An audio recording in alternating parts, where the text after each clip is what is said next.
Yo, what up, my family and friends? Damn, I wasn't expecting for this thing to come on. I guess I made a hands gesture. A hands gesture. So, you know what it be. I just gotta say it. You know who it be. It's the babbling baby boomer nuisance, Mikey Woo. Coming to a No, I'm not coming to a neighborhood near you. I'm comfortable where I'm at. Which might become under attack after this video.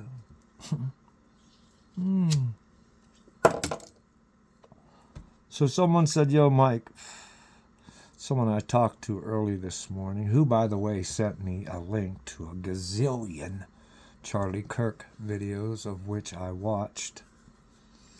I would like you to know, Mark, I watched each and every one of them, all 31.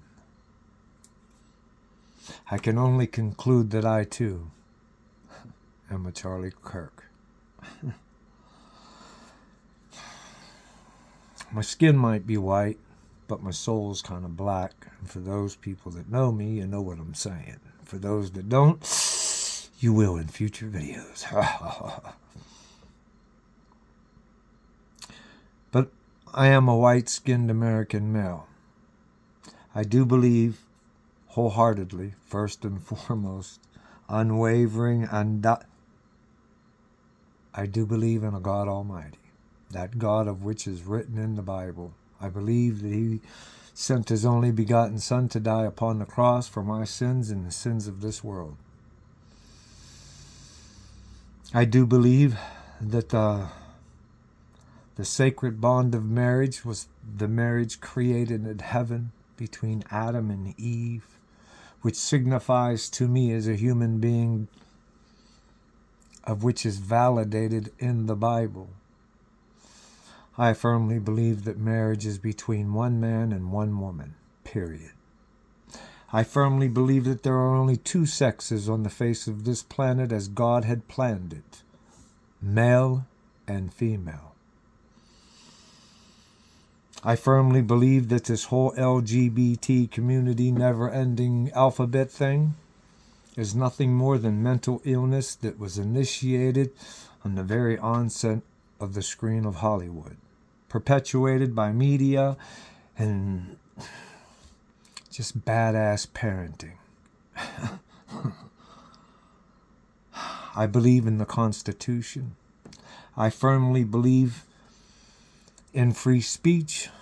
I firmly believe in our right to bear arms. And for those that, are wondering what that Constitution really meant, didn't mean that we had a right to bear arms so that we could shoot our neighbors or shoot people that we disagreed with. Or just people that had a following because they were expressing a truth that, resonated in the hearts of those that followed them. No, that Second Amendment, I'm a little upset, gave us a right to bear arms so that we may protect ourselves from a tyrannical government that may rise up against us one day. That's what the hell it was all about. Not killing one another. I believe in equality for all races. Whether you're here, was born here or raised here or immigrated here, legally, by the way. I believe those illegal aliens that are in our country, I believe you have a right to run from the horrific reality of a life that you're trying to leave behind, but I do believe that there is a proper way of doing it. There is a civil way of doing things. And if you've entered into this country illegally, then maybe you might not belong here. Because evidently you can't follow rules. So yeah, I am a Charlie Kirk. And I love it, And it's sad that Charlie Kirk, who was nothing more than a family man, a man who had a following, a man who spoke truth, had a faith in an almighty God. He was just a man who voiced his opinion. And nowadays it seems like voicing that opinion can get you killed.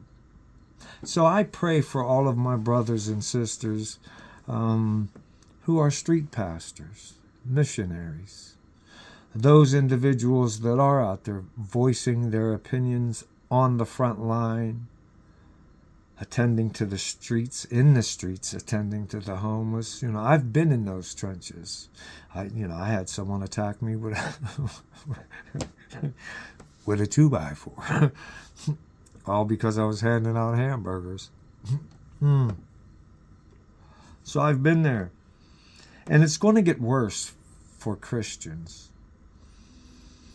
We're going to be persecuted. We're going to be handed over to persecution. Oh man, we're going to be ostracized. We're going to be falsely accused of things. We're going to be, in the end, there are so many things. Just know this.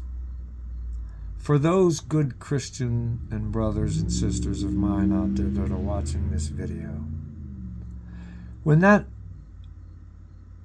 evil does finally rise its head up, because it's going to, eventually, that end day, come like a thief in the night. But when you hear those trumpet calls, know this. Don't try to stand and fight with God. No, he says to flee. Run to the mountains, because he's going to need you guys to help him rebuild what's left after he does what he has to do. And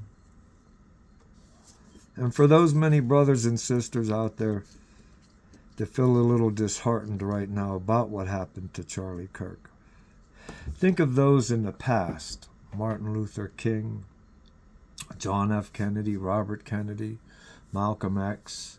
There's been many prior to Charlie Kirk. Now, that's not to take anything away from Charlie Kirk, because Charlie Kirk's voice is what this nation needed at this era in time. But I know this whole ordeal didn't silence his voice. It only awakened a silent giant, a sleeping giant. So now every one of those young men and women that believed in the words, believed in his ideology, his hopes and his dreams for America, are now wide awake. And their voices aren't going to be silenced anytime soon. So I think we are at a turning point in this nation. Christians, truth speakers, whistleblowers, people that stand up courageously for the righteous, for the needy, for those that are helpless, for those that don't have a damn voice. I think now is a time when this country is going to start speaking for them, all in the name of Charlie Kirk and the many that have been assassinated prior to him. I think it now is time for righteousness to prevail a little bit in this country. Far too long, evil has reigned. So I think now we need a little love, a little honesty, and a little kick in the ass. And maybe this is what this country needed. And I'm sorry to say that. But the Bible also does tell us that true Christians, in some instances, will die a martyr. And unfortunately, for the Kirk family, that's what's taken place. Charlie Kirk died a martyr for a voice that will grow louder than any word he could have shouted, because it's heard all over the globe. Not only here in America, it's heard in the UK, in China, in Russia. These people are chanting all over the globe that I am Charlie Kirk. That young man's bullet didn't do anything but awaken a giant, one that's been asleep far too long. You guys might hear a little bit more about, or from me anyway. I sometimes get this apprehension, or this uneasy feeling about being in the camera, because I'm not the most elegant spoken person in the world. I have habits that show up on film because I'm smoking. I like to act silly because I love life. I just don't like being around people. They're treacherous. Whew. Humanity is an ugly place right now. A really ugly place. So I just want to end this video by simply extending my condolences to Charlie Kirk's wife. I watched her video. It's powerful. I do firmly believe they didn't silence his voice. They only awakened it in a little bit louder of a perspective. It's going to grow. I'm not going to let it die because I'm going to show some of his videos from time to time. I may even use them in storytelling of my own. And I hope his wife doesn't mind because I too am a Charlie Kirk. But my story weaves a little bit deeper than Charlie Kirk's because, see, this was a white man, a Caucasian man, a man that grew up in a conservative Christian home. I'm from the different side of the spectrum. My skin might be white, but my soul is as black as coal. Some people say I don't even have a right to speak my mind with regard to black culture or black way of life or black behavior or black education or spirituality. Some argue that I do. I don't care what the argument is. I do know this, that in my videos I will speak what I feel in my heart.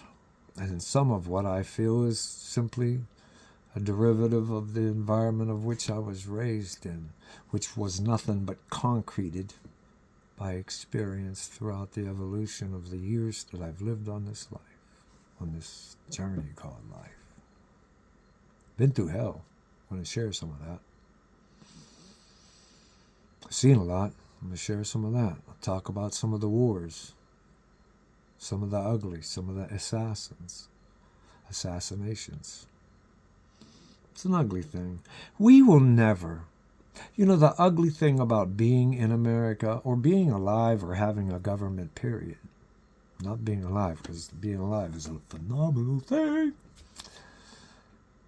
The ugly thing about having a government is that, one, they're always crooked. Always. Two, they always hide secrets. There's secrets in the history of our life here in America that we will never know. Like what really did happen behind JFK. Did we really land on the moon, or can't we even get past that stratosphere? Like Elon Musk proved. Come on, it's just, there's so many secrets, man. So you got to watch what you believe. Because in the end times, and someone did ask me one time what the end times, when did the end times, or when are the end times going to become, into play?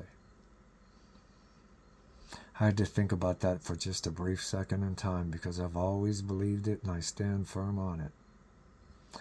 The end days started the very moment that man's nails pierced the wrists of Christ. That started the countdown. That started the countdown to his coming back to judge the living and the dead.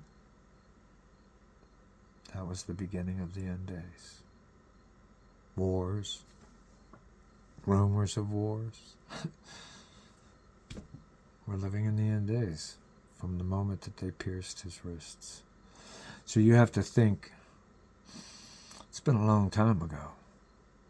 So how much time do we really have left?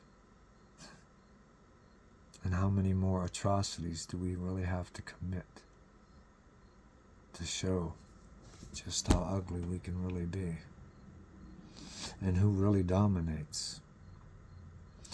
I think Charlie Kirk's assassination will heal something that this broken-ass country of ours needed. And I hope that more people watch his videos. Listen to his words.